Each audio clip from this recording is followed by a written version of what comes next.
So I think I was dealing with it is samskaras. I will try to continue that, especially the seventh one, the eighth, ninth,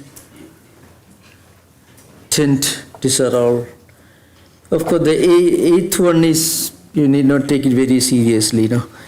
It is Sudakaranam. It is in the third year. It is piercing the ears, which may not have any significance our time. So I'm dealing with that.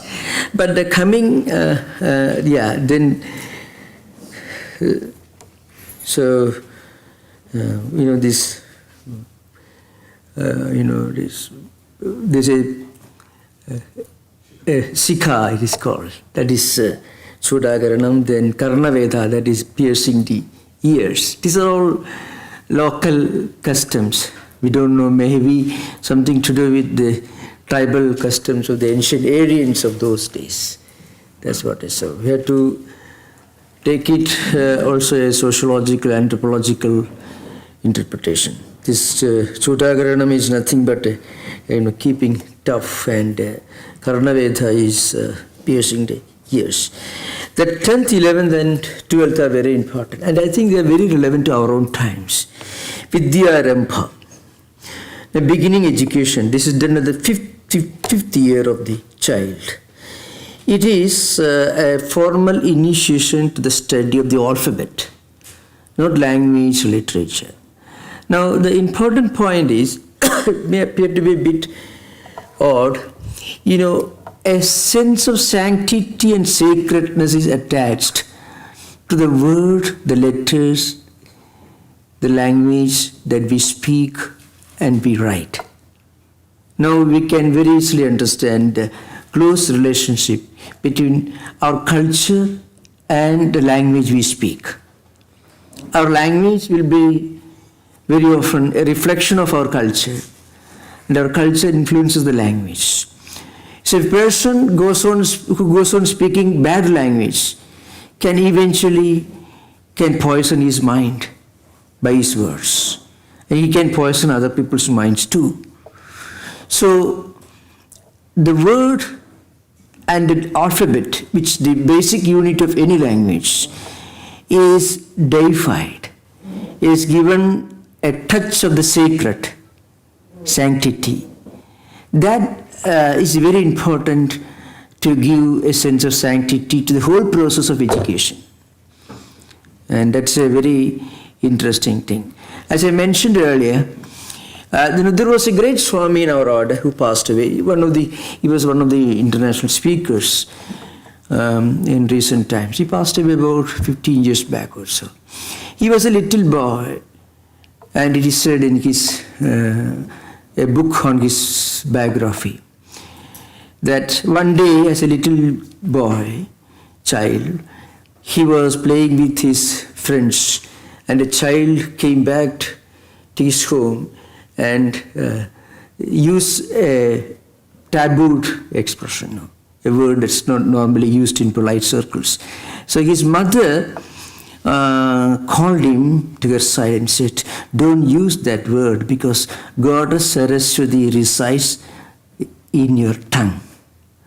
And he became one of the foremost exponents of Vedanta in the Ramakrishna in course of time. So his name is well known in our history. After Vivekananda, he became perhaps one of the most celebrated exponents of Vedanta. Well, and he says he took it very seriously. So apart from that, when we instead of just sending somebody, a little child, to school, you learn to get a good job, make with a high grade, get good job. And then what? After getting a good job, piling up a huge amount in the bank, is a bank balance, and then maybe you became a billionaire, and then taking 4 pills every night to getting 4 hours of sleep. So that life is not really big success, So that kind of success is a terrible failure from another perspective. So in order to inculcate a sense of sanctity, a sense of value, a spiritual touch to the whole process of our learning and evolution. So you find it's called Vidyarambha, which actually means a sacrament, a samskara, which is initiation of the child to the study of the alphabet, and it is performed in the child's 5th year. So what they do, the teacher sits with the child and holding the child's hand helps him to articulate the alphabet. Very often the first alphabet may be the name of a deity, the family deity, some transcendental spiritual touch. And then they pray to Goddess Saraswati, which ends with Vidyarambham Garishyami. That's what means I'm beginning my education. The child is asked to pray. Now this practice was in existence in India for thousands of years because of maybe foreign invasions, unpleasant interactions with invading alien groups. In many places this became obsolete and gradually forgotten, but it's still continuing. That's an important thing.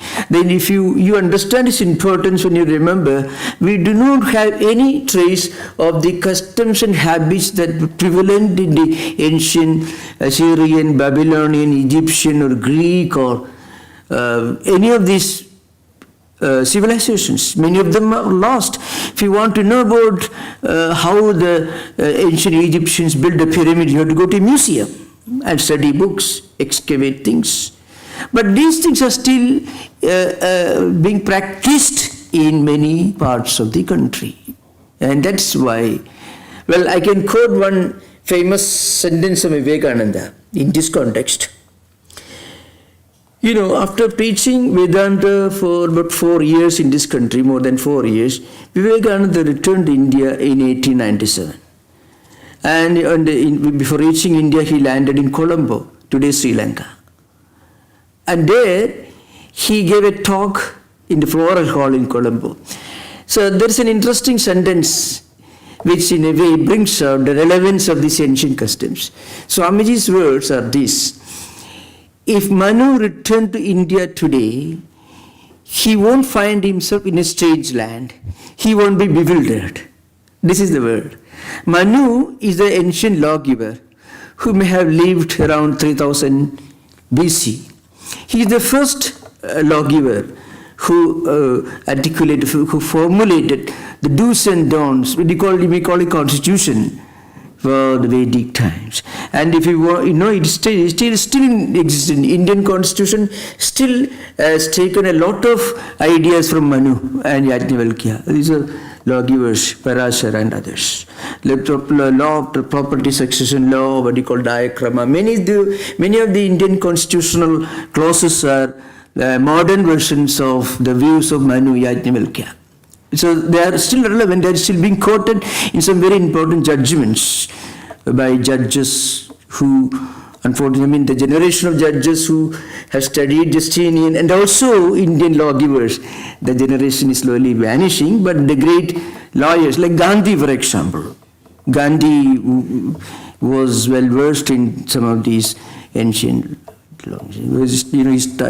He started his life as a lawyer. So my point is, so Swamiji says, if Manu returned to India today, he won't find himself in a strange land, he won't be bewildered. What it means is, if the lawgiver Manu, who lived 3000 years or which earlier BC back, lived in 1897, had come to India, he will not be bewildered and he won't find himself in a strange land, which means he'll find the same ancient Vedic customs more or less being continued and practiced by Indians. That's what Vivekananda implied.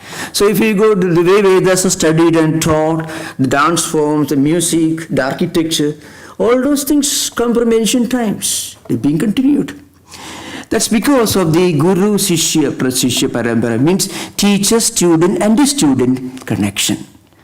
That means we're teaching, and the whole process of intellectual evolution is not meant for earning your bread, but bread is needed, but bread of life, spiritual bread also needed, to help us to make proper use of what we learned. So that this sacred touch. So Vidyarambha, beginning of education, the 5th year of the child, is a very auspicious event which is given a spiritual orientation. It's a part of ancient Vedic custom. The 11th one is very important, Upanayana. Upanayana. So Upanayanam itself, the word Sanskrit, Upa is a prefix in Sanskrit language. It's one of the important 23 prefixes, which actually takes you towards, near, and so on. Upasaniti, Samipi, etc. So what it means is this: it is initiating the child to Gayatri. So we will study about Gayatri, maybe tomorrow we will study. It's an important, it plays a very important role in the evolution of a person from empirical, from worldly to spiritual stages of his life. The meditation and recitation of Gayatri. So Upanayanam is actually a formal initiation to Gayatri mantra, and it is also formal initiation to the whole process of Vedic learning. So Vedam Gudum Upa Samipam Niyate. It's a very Yena Karmanata, that is Upanayanam. It means a kind of sacred act by which the teacher takes the student close to Gayatri, Vedas. Gayatri is the condensation of the entire Vedic culture and tradition. So the teacher takes the responsibility of taking the child towards Vedas. The ceremony ends with the blessings of the elders. Now, one interesting aspect of this ceremony is a person who undergoes this process is called a Dvija. Now, Dvija literally means somebody who is born again. So, according to Vedic tradition, every person is just a continuation of the biological process before he is initiated to this higher spiritual culture. So it is a second birth. In India, actually right now, there are many organizations who have started performing this ceremony in a very, very universal sense. Unfortunately, this ceremony came to be limited to a smaller section of India or Hindu population, so to speak.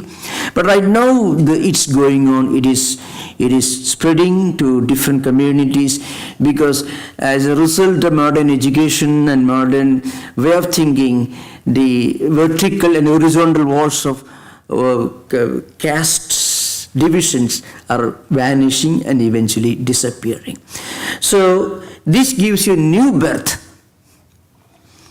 Now, before this process, Upanayana, which is accompanied by a ritual called, you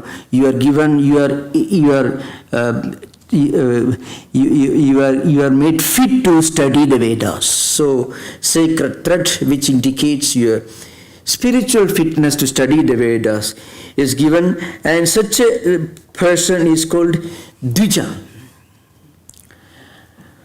Now, after this, the student is supposed to study with the teacher, or maybe he may study in his own home, undergoing Vedic training by his parents.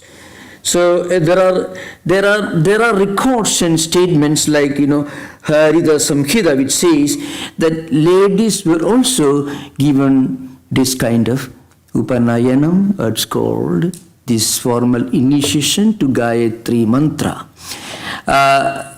If you read the Brihadaranyaka Upanishad, you find maybe the most versatile exponent of exponents of the Brihadaranyaka Upanishad tradition is Yajnavalkya and Gargi. Great names, really speaking. You don't hear about a great name like Gargi and Maitreyi, who are great Vedic scholars of Vedic times. You don't find from ancient Abyssinia, Assyria, or Babylon, or Egypt, or Greece, or anywhere. And we are talking about a culture that existed long before Roman, Greek, Assyrian, Babylonian, Egyptian, all these civilizations came into existence. Now you can still see a printed book, Brihadaranyaka from the book you find, Gargi, mighty lady, and who comes to an assembly of great scholars, the greatest scholars of those times. And is mentioned, Ede Brahmana, Gandhara Deshiya, Hatta Agata. It happens in Mithila, that is today in Bihar state. And Kandahar is the modern city which is called Gandhara in the Vedic times, 4000 BC. And from there the Vedic scholars are coming and are assembling in the presence of a great emperor called Janaka. And the mighty lady Gargi stands up and questions and challenges the greatest scholars and eventually defeats many of them. You can imagine. So, of course, from those times, due to a number of other unfortunate events in Indian history, invasions of cultures and traditions and civilizations who didn't belong to the Vedic heritage, everything got intermingled, as it often happens in many countries. Okay, so this Upanayana is an important ceremony. That means formal study of the Vedas. Now, you can easily imagine the element of sacredness. If you take a child to kindergarten or go and study, he may ask, little boy may ask you, what for? You can be a great CEO, a big company, make a lot of money, you can be a big, that is wonderful. But that's fine, and then you can have high grade. Suppose along with that you also tells the child, see, by this, you are actually beginning a process of unfolding your own inner spiritual potential. And this is a sacred act, learning the alphabet. And studying this is a sacred act. So the very simple act of, mechanical act of studying education becomes a sacred, sanctified process. Same act, it goes deeper into a system and it makes you a different person. Vivekananda in the 19th century, according to him in his dialogue with Sarachandra Chakravarti, he says, Sri Ramakrishna was born in Bengal this time to bring Vedas, Vedantic culture to Bengal. Swamiji wanted a Vedic institution to be brought in Bengal. So Vivekananda, who is a very modern exponent of Vedas. So, and he himself he was the one who introduced. If you read Vivekananda's long dialogue with Sarachandra Chakravarti, you find Swamiji speaking about the need for introducing this sort of initiation in a very wider, broader scale. Swamiji says. So Upanayana becomes a sacred, sanctified act. Education becomes a kind of a journey, intellectual journey, with a spiritual touch. And so that's one. The 12th one is Vidyarambha. That is the beginning, the formal study of the Vedas. So normally in ancient time, during the early Vedic periods, they used to study the Vedas for total 12 years was the process study, for 5th to 12th year. So that means you'll be around 17, 18 years by the time a person finishes Vedic studies. So the total time was given as 12 years. So I mentioned in the beginning, in the Chandogya Upanishad, there is an interesting story, 6th chapter of the Chandogya Upanishad, where Uddalaga, a great Vedic teacher who was wandering the northwestern frontier regions, returns home and finds that his son had neglected Vedic studies.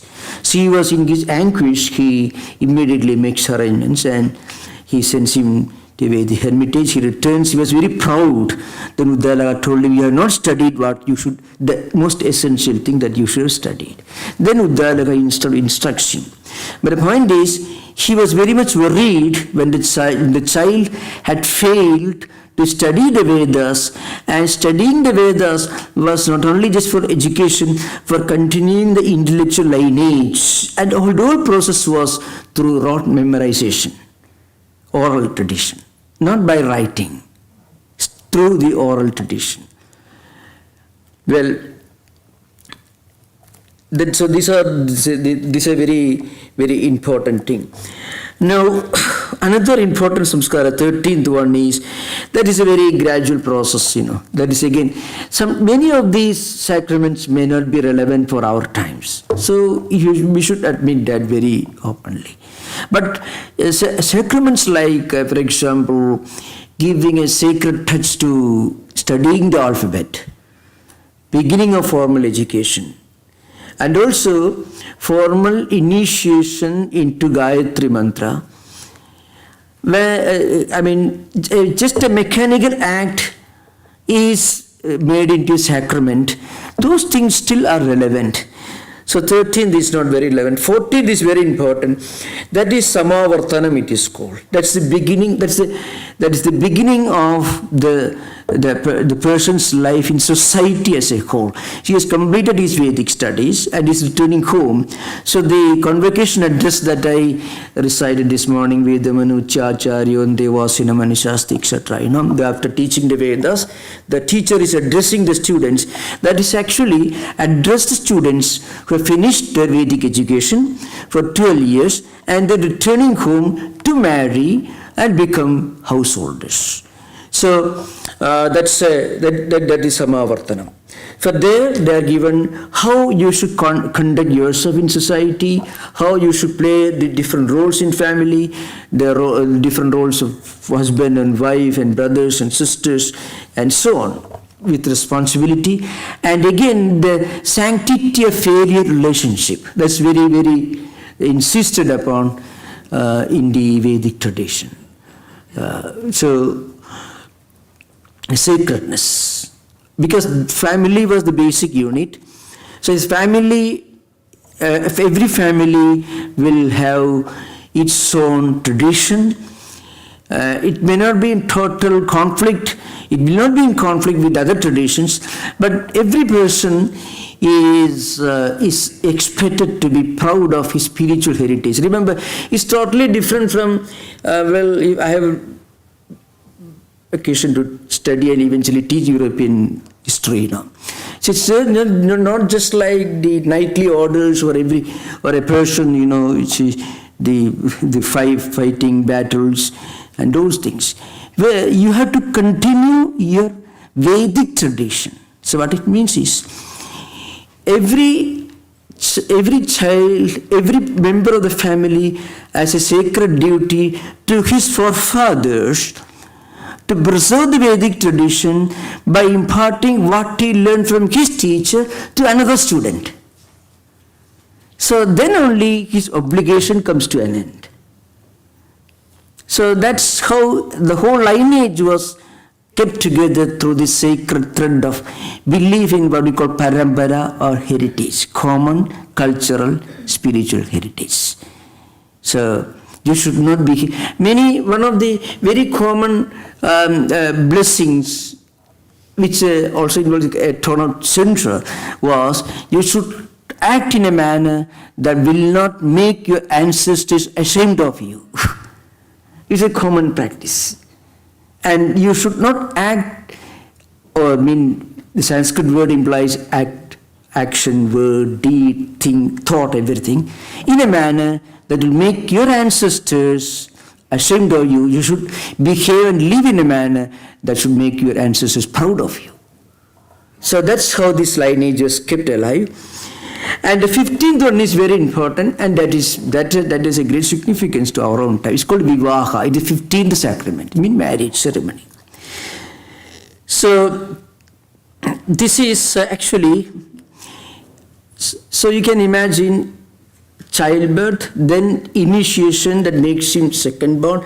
Third stage, important phase of his life is when a person marries. So it is called Vivaha. So that means the event that helps to maintain dharma and thereby carries forward that dharma to the next generation. So, Visheshena Vakati iti Vivaha. This is the Sanskrit derivation. Means a sacrament or an event that helps a person to maintain dharma. So, marriage was considered to be a pilgrimage undertaken by the husband and wife together. So, the name given to wife was Sahadharmini, means half of the dharma. Means the same dharma which they together practice and go ahead. So, and somebody asked these questions in the morning, the rituals. You have to remember, I mentioned this morning, all these rituals mentioned in the Vedic Samhita Brahmana literature are and can be practiced only by householders, only by married people. Because most of the rituals, yajnas, yagas, will have one sankalpa, which is a formal pronouncement of the intention or the purpose for which this particular ritual is being performed. So I am belonging to this place, son of this person or daughter of this person, belonging to this particular region, is doing this for this definite purpose, and so on. Now, before Shankaracharya, the Vedic culture of India was a bit different from what it is now. Shankaracharya brought out a complete revolution in Vedic culture, and that should be mentioned, is very important.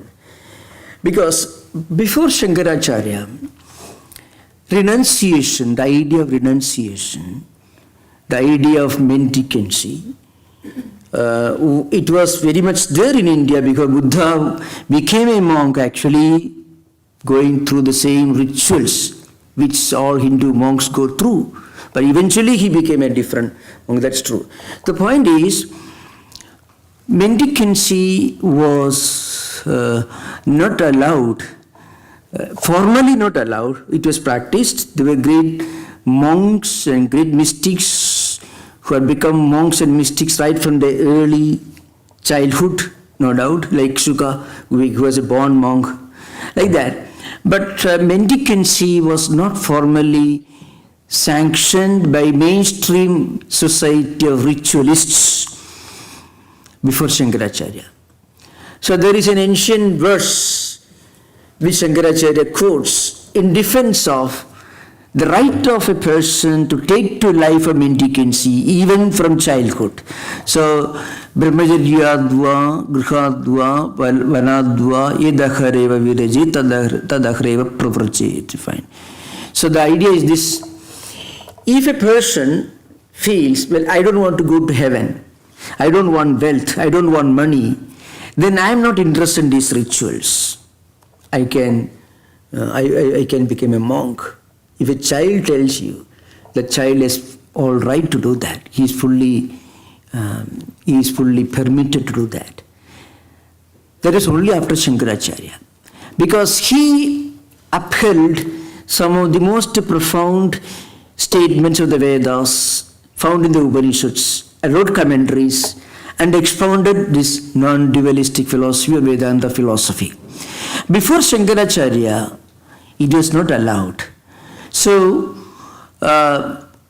normally a person should study the Vedas, should become householders, then vanaprasthins, that means through retirement, and afterwards he can take to life of mendicancy if he wants. But Shankaracharya was the one who made it clear that those who do not want to go through the early stages of life, worldly aspirations, can go straight to the highest spiritual goal, moksha or liberation, through mendicancy, through renunciation. I'm making this statement because unless I make this statement, the whole picture will not be complete. The last rite is Antyeshti that I mentioned, then I will come to some other important subject. Antyeshti is means here. So Antyeshti actually means the final samskara. It is a last yajna. when the body is offered as an oblation in the sacred fire. Now, one thing to remember is, in Hindu tradition, Vedic tradition, the body is burned. It is not buried. There's a reason for it. So, according to Vedic tradition, the human body is made of 5 elements. That is, Akasha, Vayu, Agni, Apa, Prithvi. The space, air, fire, principle, water principle, and matter. So these are the 5 elements that constitute the body. So when a person dies, this body should go back to the 5 elements, return to 5 elements. So how is it done? So after death, a person's body is kept laid on the earth, the head facing the south. So you can imagine Akasha, Vayu, Agni, Apa, Prithvi, which means space, air, fire principle, water principle, earth. So how do you return to space? You have to begin with earth. So first the dead body is laid on the earth. And then it is washed with water. There are places near Ganga, they will use this special Ganga, sacred rivers of India. Many sacred rivers. They wash the body with water. And then they put that in fire. So, it is reverse process. The evolution begins Akashat, Vayu, Agni, Apa, Prithvi.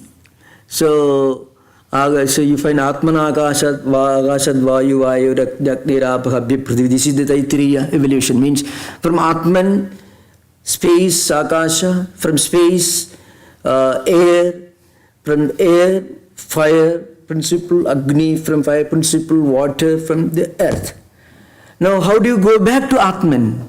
You have to begin with earth. So, dead body is laid on the floor, facing the south. Because Dakshinayana is supposed to be the way to go back for the ordinary people. For Uttarayana, for the highly evolved people, Uttarayana, which I will try to explain later when there is time. So the body is kept laid on the earth and then it is washed. So the second principle, water principle. The third, it is burned in fire. And then, it is scattered in the air. And then it emerges with the space. And eventually it merges back to Atman. So the body that is made of 5 elements should go back to the 5 elements through the reverse order. So this is called Andyeshti. This is 60, the last samskara for every person. So one important thing that is to be remembered is, in the whole process there is the essential philosophy of love, karma, and reincarnation. Whatever you do, it produces an effect, and that karma phala effect will automatically come to you, good or bad.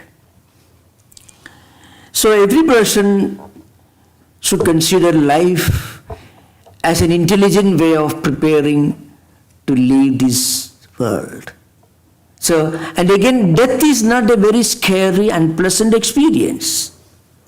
That is one of the most charming aspects of Vedantic philosophy, Vedic philosophy.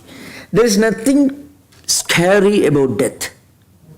So when you go to New York, you may change the flight at Chicago airport. You don't think it's a terrible thing to change the flight in Chicago airport. Nothing terrible about it. So you get another flight, go to continue the journey. So according to Vedanta, this principle of reincarnation, it has got 2 aspects. One, it helps us see, it is very easy, God, everything put to God, so I have perfectly okay. One Sunday I can go and confess, that takes care of everything. But here you are forced to face the music yourself. You have to do, and you can do that. You have the intelligence, you have the ability. So, and whatever you do, good or bad, it is your creation, and you have every freedom to change the course of your lifetime. So, this karma phala and this effect and reincarnation. So, these two things are very, very important if, in Vedic tradition. So, I can quote one quote when the Parameshavasya Upanishad. There it begins Iranmayena Patrena Saktisa. There is another prayer is there. A dying man is praying. What is he praying for? Oh mind, go back and think of the good actions you have done. The dying man is pleading to his mind. Mind, think of the good actions you have done. So, in order to be able to think of good actions, you should have done good actions. So, and Vedic philosophers believed that the most powerful memory that we have in our mind at the time of leaving this body will decide what kind of life we are going to have in next birth. So, this karma theory and reincarnation. So that these are very, very important ideas in the samskaras. So I have one important thing to remember is about the four values. We discussed the whole subject as part of a discussion of the four values, that is dharma, artha, kama and moksha. So all these 16 samskaras meant for just one purpose, that is to help us to stick to the principle of dharma, ethical moral values, when we are trying to acquire means for accomplishing our desires, fulfilling our desires. So artha and kama are intermediary goals or intermediate values. Artha actually means, kama means desires. So people will need different tools, different resources to fulfill their desires. And they have to resort to different kinds of means, different activities in the pursuit of fulfillment of their desires. In this pursuit of fulfilling one's desires, one should never deviate from the path of dharma. How to do that? Follow the sacraments. So the whole life is sanctified and sacred, given a sacred touch by these 16 samskaras. Now the fourth value is moksha. And so that should be remembered. The fourth important value is moksha. So moksha is the last value.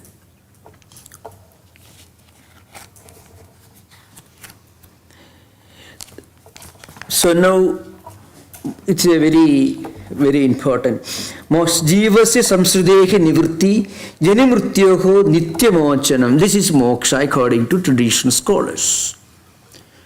It means transcending, going beyond the phenomenal, going beyond the empirical, going beyond the worldly level of existence. In short, this is moksha.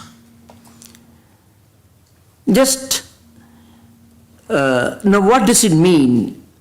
Hindu Vedic philosophers used to believe that this life, with all the wonderful things around, is not the highest and the most perfect state of life that we can have, state of existence we can have. This life, this body, and dharma, artha, kama, all these things are necessary, but this is something that we should get out of. This is a state that we should transcend, go beyond. And that transcending process is called moksha. That means according to our activities, our actions, our life activities, we produce different result, karma and karma phala result. And according to these karmas, we accumulate a lot of good and bad samskaras. Samskara here means tendencies, not the samskara, not sacrament. The word samskara in yoga and Vedanta tradition means tendencies, impressions, attitudes, etc. So according to our actions and according to the purpose with which we have done our actions, we accumulate different tendencies in our mental system which constitute our real character. We decide our actions. And accordingly we are born. This continues. There is no getting out of it. So wheel goes on rotating. So you don't get out of the wheel if you move along with the wheel. So how to get out of this wheel or rotating wheel of life? Samsara itself is like a wheel. It's rotating. And the rotating thing, where does it begin? We don't know. Where does it end? It doesn't begin anywhere. It doesn't end anywhere. So there is a way to come out of it. That coming out is called moksha. So how do we come out of it? When we stop producing samskaras and tendencies.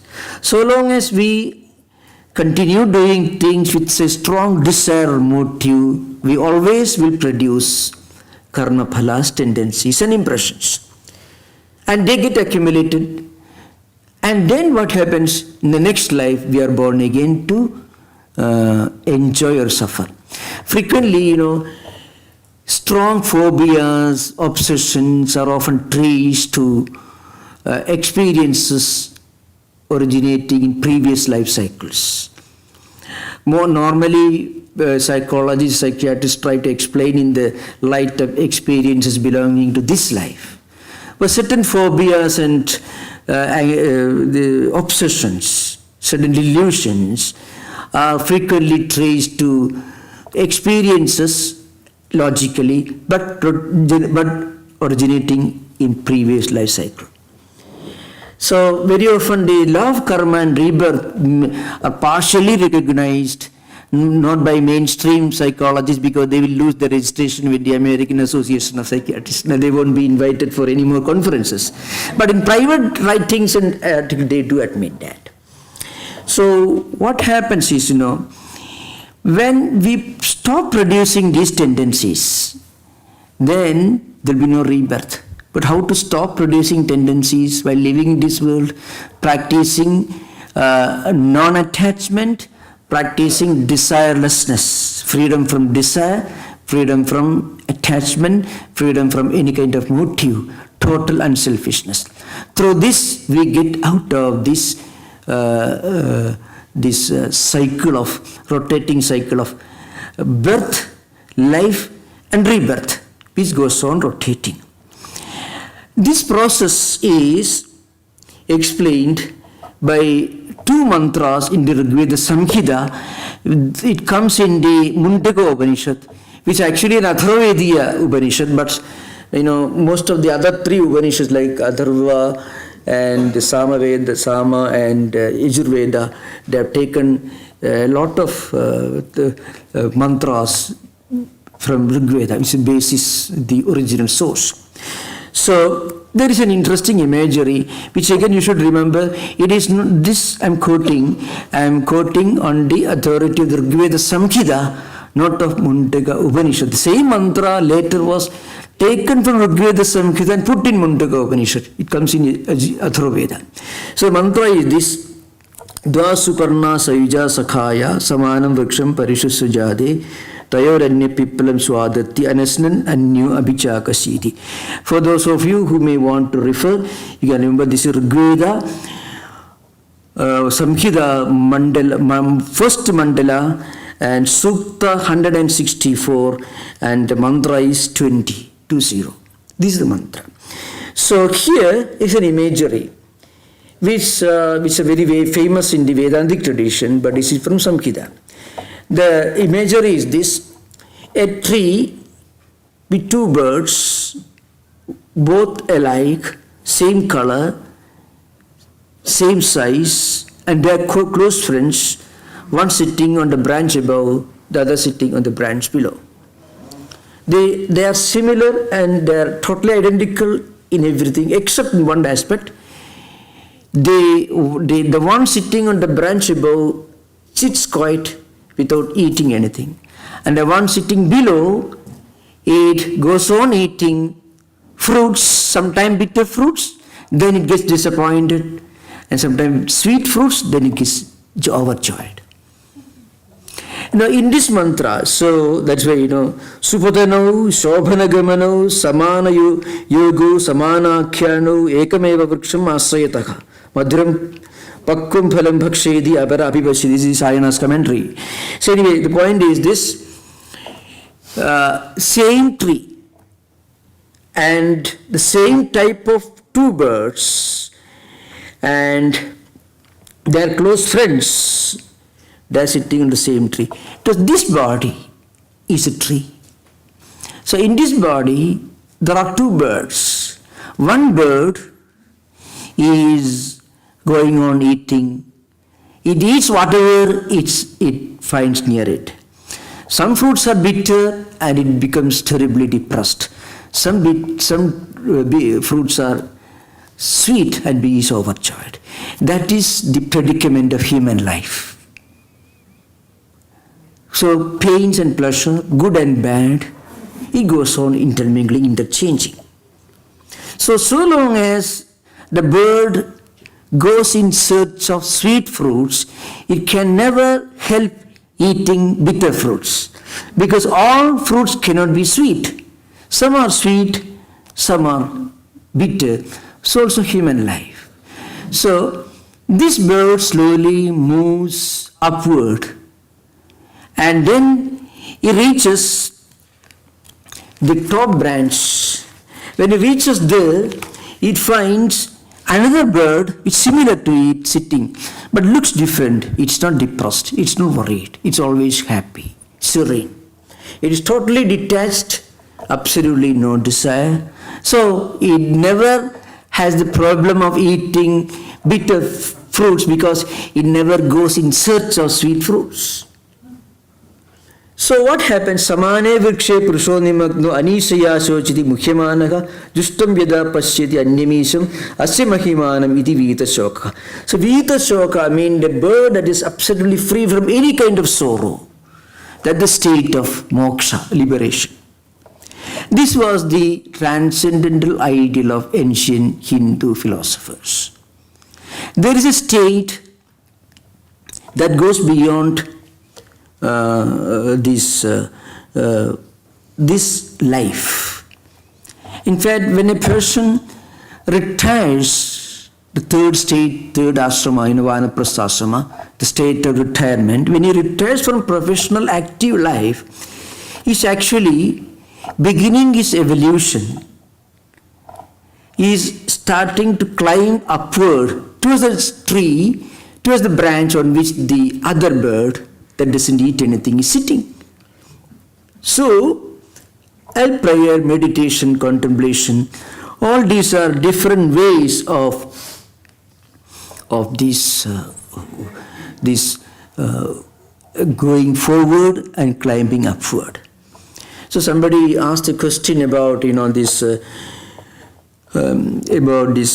yajnas. As I mentioned, all Vedic rituals are essentially meant for worldly empirical achievements. But the same rituals, if a person performs without any selfish motive, their ritual itself will take us to the highest goal.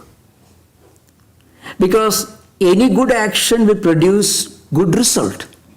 If we don't claim that result, even if we do not make a formal claim for the result will be there, but that result will slowly liberate us from all obstacles, and that will pave the road to liberation or moksha.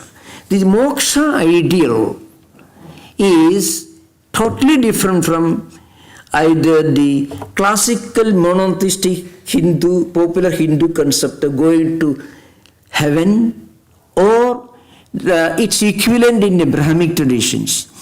It is the natural result of our own spiritual evolution. This is an important point to remember.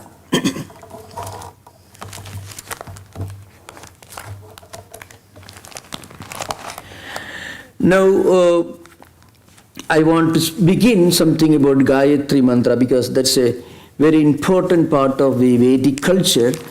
I can just begin and then we do tomorrow. For every household, after this sacrament, after this, I mentioned to you Upanayana, and then you are initiated Gayatri, then you study the Vedas, till his end, till the body comes to an end, as I mentioned, Andyeshti, the 16th samskara, the 16th sacrament. So going back to the 5 elements, death itself is a sacred undertaking. There's nothing terrible about it. You are just changing this body and going for a new body. Vasamsi jirnani yathavikaya navani grihnati naroparani tatha sharirani vikaya jirnani anyani samyati navani dekhi. In the Bhagavad Gita, Lord Krishna says, in death, this shirt, this cloth is torn. So you throw it and go to a shop and buy a new cloth. That's all. It is that simple. So, when you take life as a sacred spiritual journey, and when you know that death is only a comma or a semicolon, not a full stop, and when you sanctify, spiritualize our so-called secular activities, and thereby live our life with a sense of sanctity and sacredness, then there is nothing terrible about it. So the meditation and the recitation of Gayatri Mantra played a very important role in Vedic civilization. So it is something like this. The whole essence of Vedic culture is Omkara, which is one symbol, which represents the totality of existence and the totality of our experiences during waking, dream and sleep, dreamless state experiences. It is a totality of all that is sublime and transcendental. That Omkara, it takes a metrical form in 24 syllables. That is called Gayatri Mantra. It is the name of a meter in which Gayatri is written. It is one of the 7 Vyakriti, 7 metrical forms which are very profound, which are very important in Vedic tradition. It is related to the Mahavyakri. We will discuss that later, maybe tomorrow. And when a person is initiated to Gayatri Mantra, that Gayatri Mantra, Upasana or meditation, the practice of Gayatri Mantra will enable every spiritual seeker to slowly evolve from the empirical to the transcendental. So, from dharma to moksha. If a person deviates from the path of dharma, you may get stuck in artha or kama. But if you stick to the principles of dharma, then at some point we will realize the transitoriness, the emptiness of all the worldly achievements. Not that we'll run away from the world, but we'll get a glimpse of something higher and more sublime. So our view, our interpretation of this world will undergo a radical change. The world doesn't disappear, but the way we look at the world, the way we look at our own life, will undergo a radical change. A new perspective will emerge. That's why when we start praying, frequently a second personality emerges. And we get a lot of conflicts. So there is always conflict between what we want to do and what our mind allows us to do. That means the higher ideal is evolving slowly. Through constant practice of Gayatri Mantra, one will realize that this world, with all that we consider to be the most precious thing, is okay, is needed, but there is something higher, something more worthwhile. You don't reject it. It is a terrible lie And very often this is repeated in many non-authentic works on Vedic culture. The Vedic culture emphasizes some kind of over-asceticism, rejection of the reality of the world. It is a negation of the world, of the reality of life. It's totally wrong. Vedic culture helps us to look at the life in this world from a different perspective. Actually, it helps us to look at the world from a more healthy perspective. So we will continue the discussion maybe in the next day at 10 a.m. Now we will have interaction. You can just think of. You are free to ask questions. You are free to disagree with me also if you want. So, most welcome. yeah, okay. Yeah.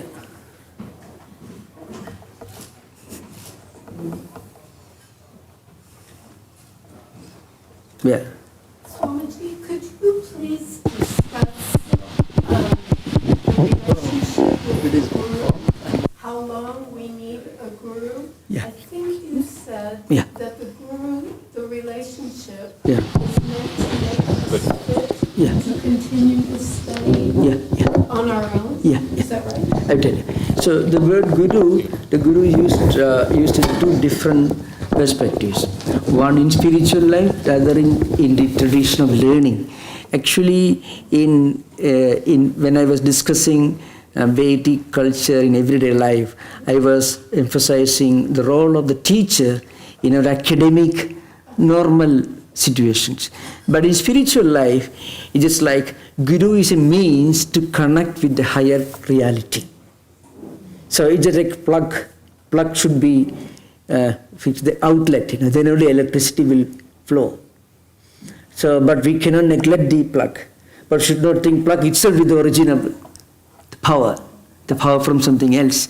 So guru is needed, but the point is that the guru is a means, is an instrument through which we connect with the transcendental.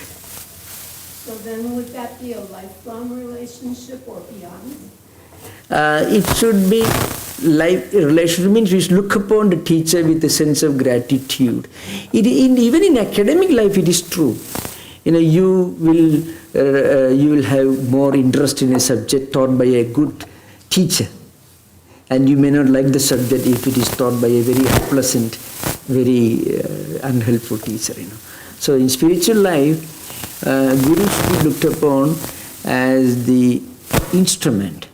So for that respect, the plug cannot be really detached from the outlet, but it is not the same. So in one way it is part of it, the same. From another perspective, it is different. That's the idea.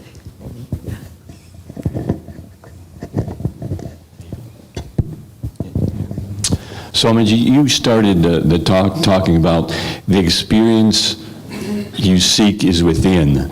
Yeah. And then you talked about experience. The experience you seek is within. Yeah. And then you talked about how in ancient Vedanta times there were no major temples. Yeah.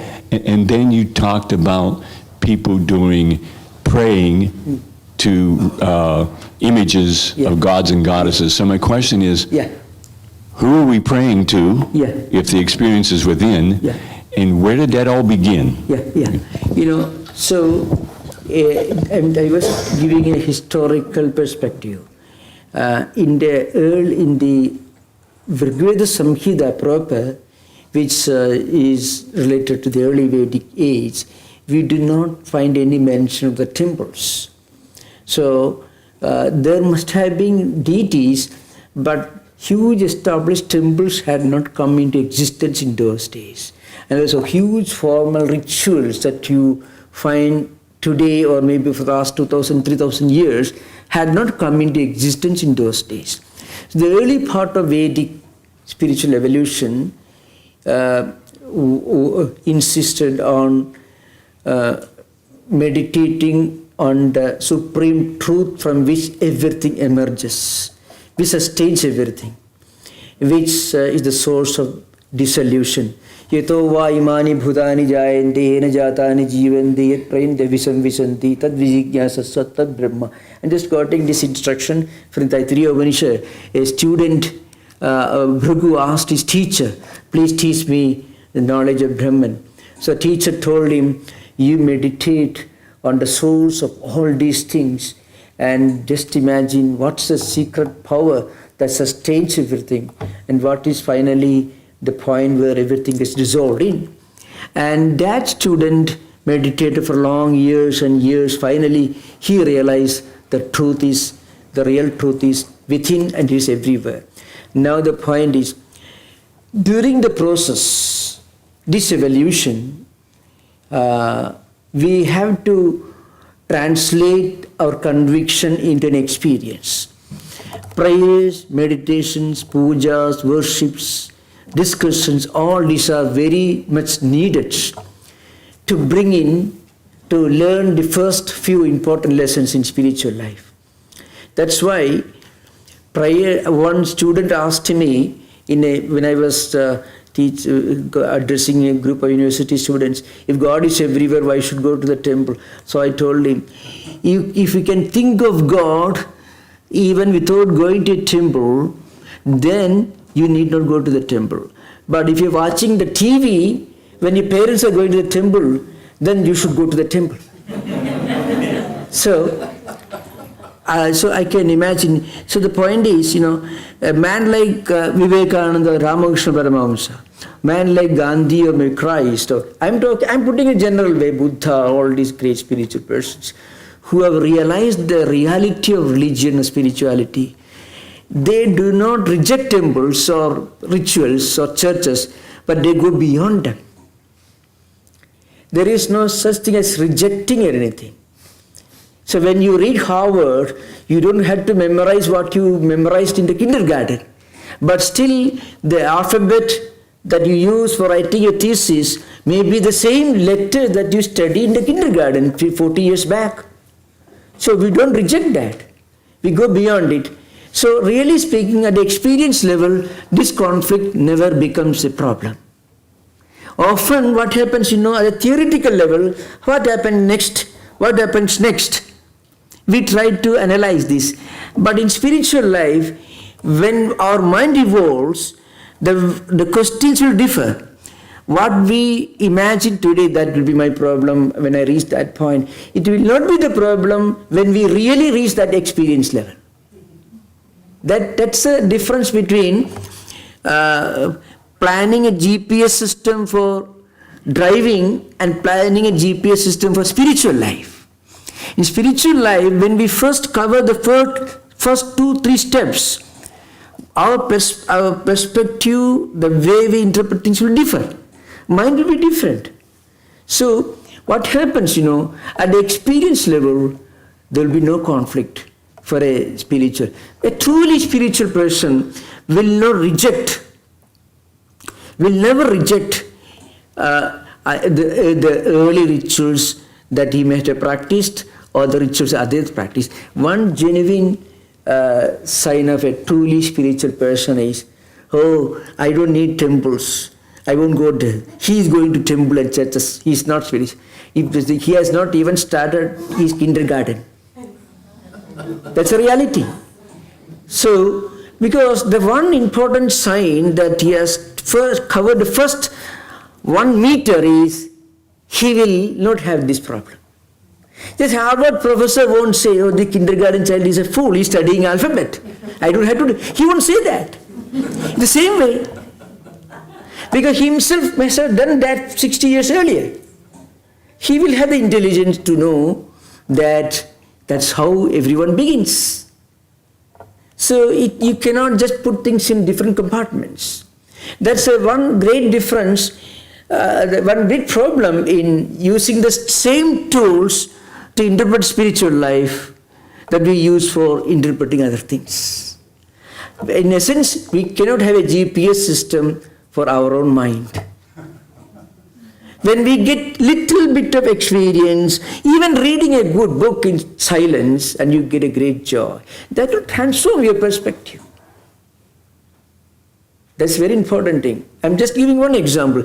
So there cannot be a thorough analysis of the distance or the road you have to take.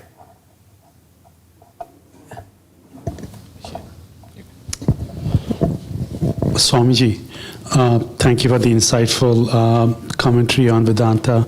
So over the period of thousands of years, the Vedas moved to Upanishad, the Upanishad, which is the next evolution of the spiritual.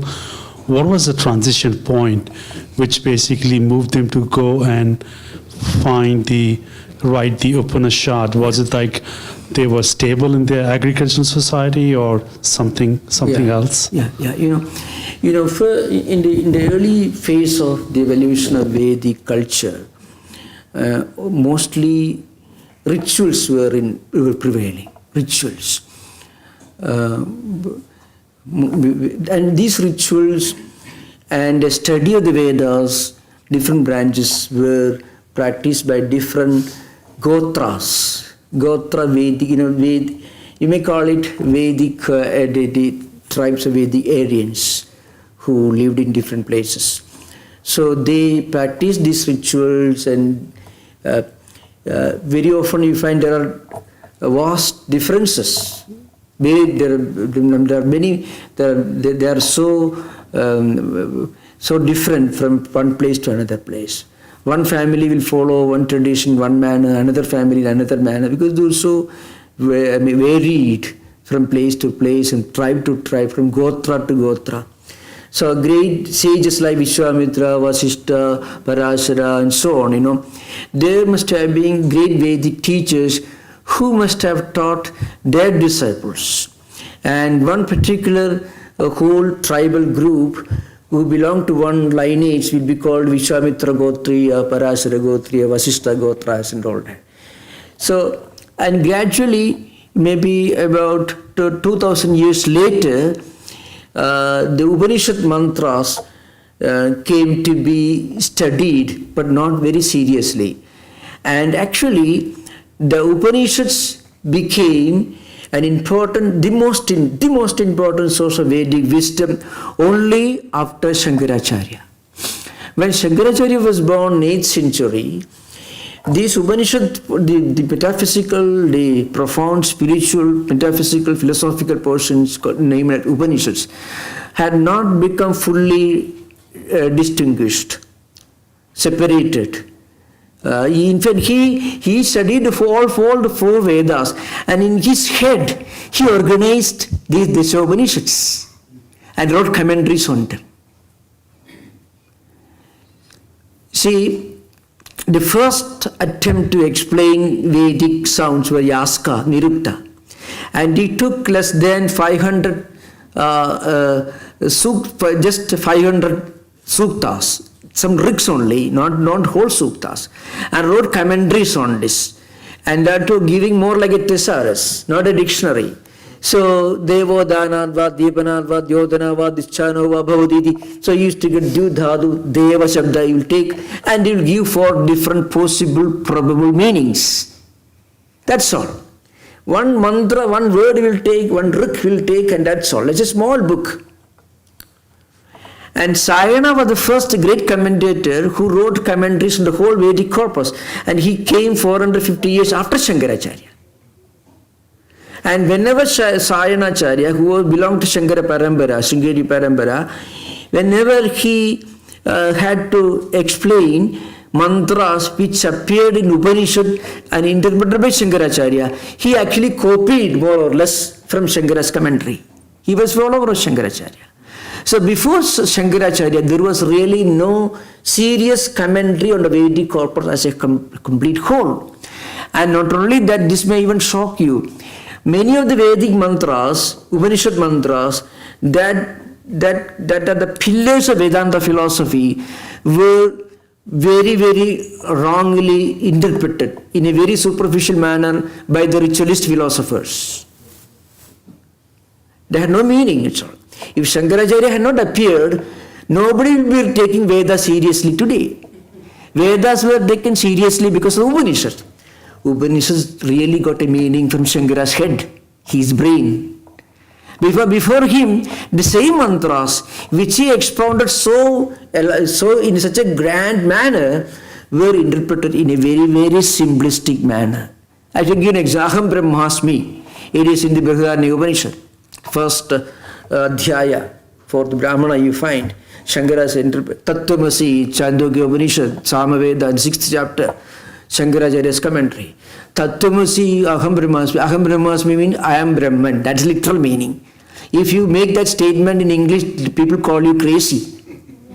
But if you read Shankara's commentary, it is the most profound portion of the entire world philosophical literature. Just think of the difference. Tattwamasi, that thou art. If you make that statement openly, people think you are crazy. The same statement which runs into 8th to 16th Brahmana, 6th chapter of the Chandogya Upanishad, where Shankara interprets, it becomes the most priceless treasure of world philosophical spiritual literature. Who gave the meaning? To give an example, the Mimamsakas, the ritualist philosophers, when they say Aham Brahmasmi, Aham means I, the one on whose behalf this ritual is being performed. Brahma means Devada, God or goddess who gives you wealth, money, status, everything.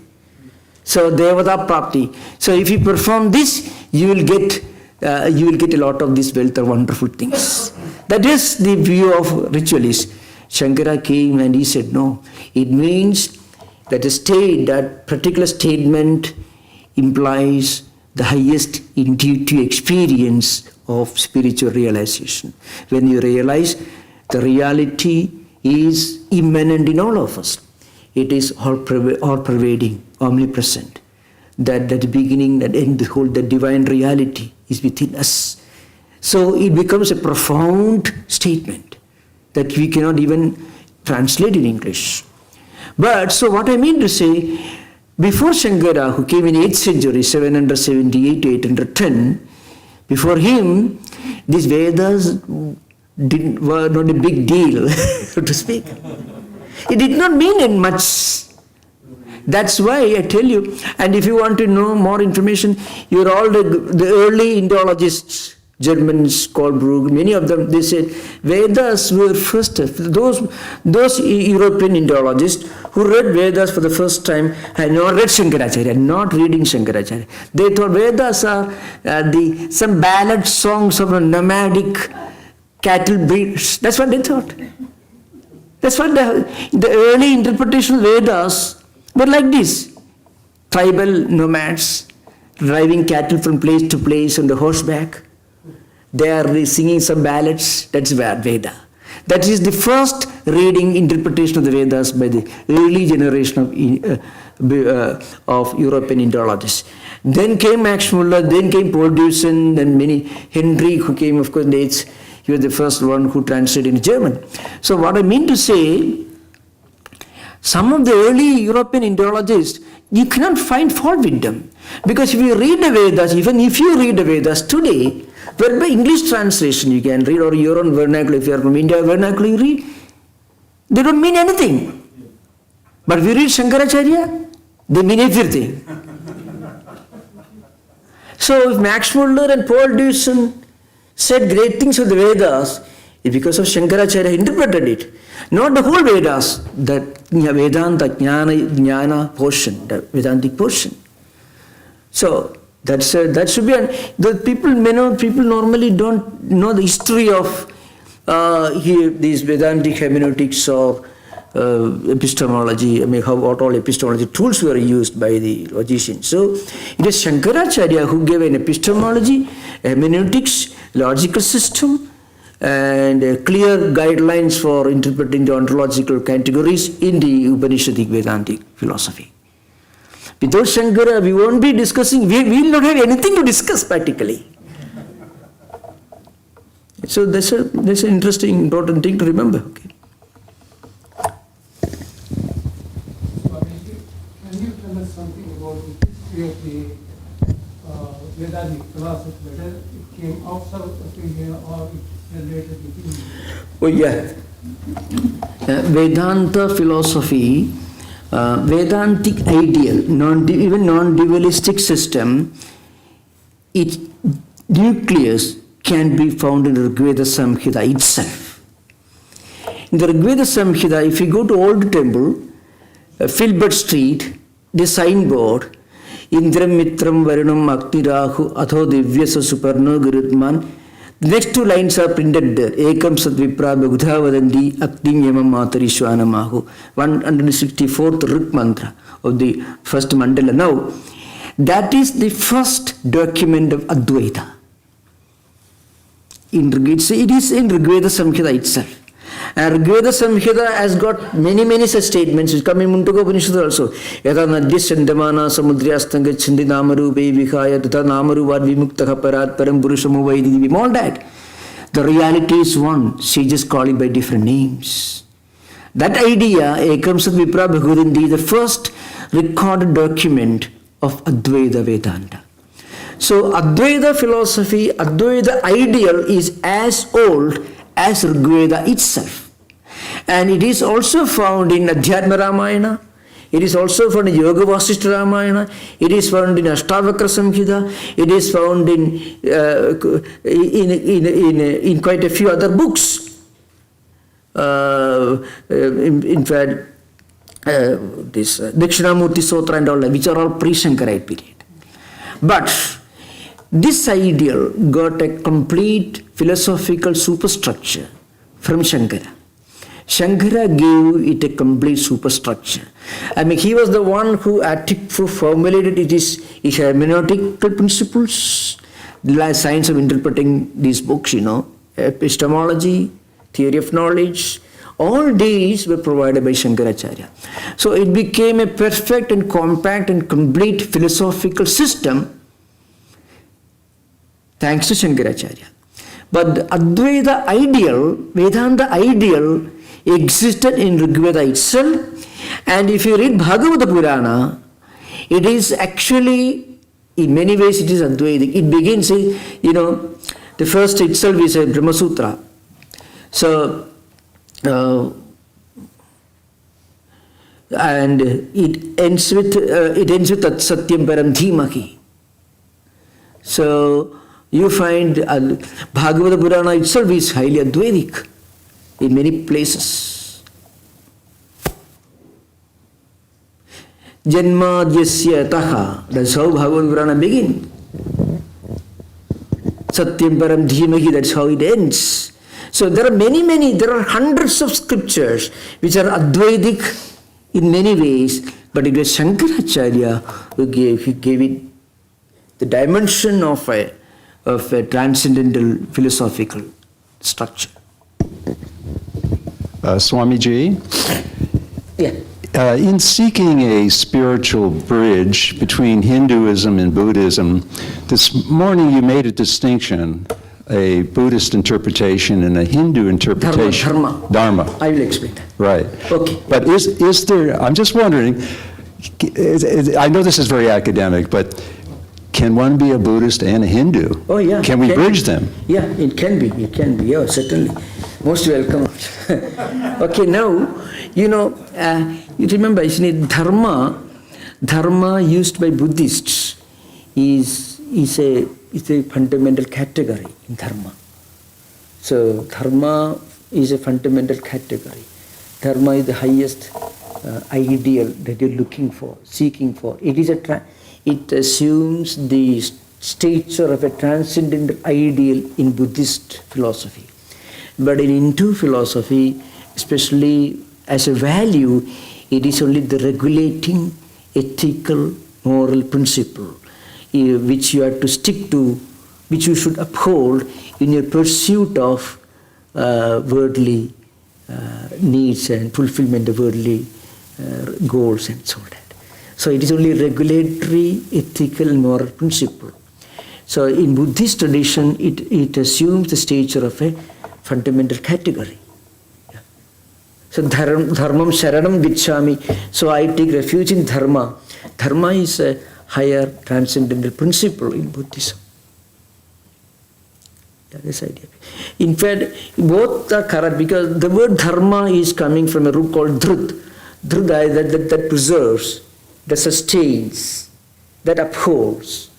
So, in a way, as a regulatory ethical principle, it sustains you in your activities in pursuit of your secular achievements. And in Buddhist tradition, it is something that preserves, sustains everything. So it becomes is a fundamental category in Buddhist tradition. But how about soul, Maharaj? Really? Soul, Atma. Buddhism doesn't. Buddhism is based on Anatmavada. Anatmavada is in Pali. It is true. So, Buddha's Anatmavada,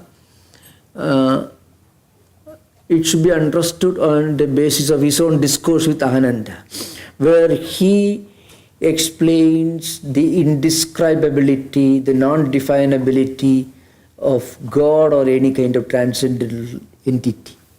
So that is one thing. And then in Shunyavada, which is based on Anatmavada, the Shunya itself assumes the stature of a fundamental category. To realize Shunya. So Shunya is frequently interpreted as nothingness. It is not rejection of everything, it is rejection of anything empirical as the fundamental. In that respect, it is nothing, like in Nagarjuna's view. So, but again, this is always a problem. Anatmavada is always a problem. We can say Buddha emphasized the humanistic aspect of Vedanta. That's the view of Swami Vivekananda. Swami Vivekananda's interpretation is Buddha gave a humanistic, a practical interpretation of Vedanta, avoiding all complex metaphysical problems, other complexities. So, but when you realize Nirvana, you get an experience. What is that experience? What do you get when you get Nirvana? You realize everything is Samvriddhi Satya, as Nagarjuna calls it, empirical. The worldly empirical things. You transcend that, then you realize Shunya, which is Paramartha Satta. Nagarjuna uses the same word, Paramartha Satta. What is that? That is some kind of a transcendental experience. That's all.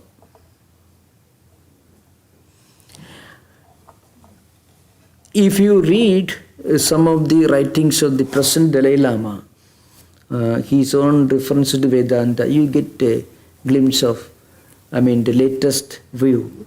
He's never in conflict with Vedantic conclusions, never. So you can see that. I think, so we'll continue the session tomorrow at 10 o'clock. Thank you for wonderful questions, and I expect your participation again tomorrow, all of you. Right. Yeah. Thank you.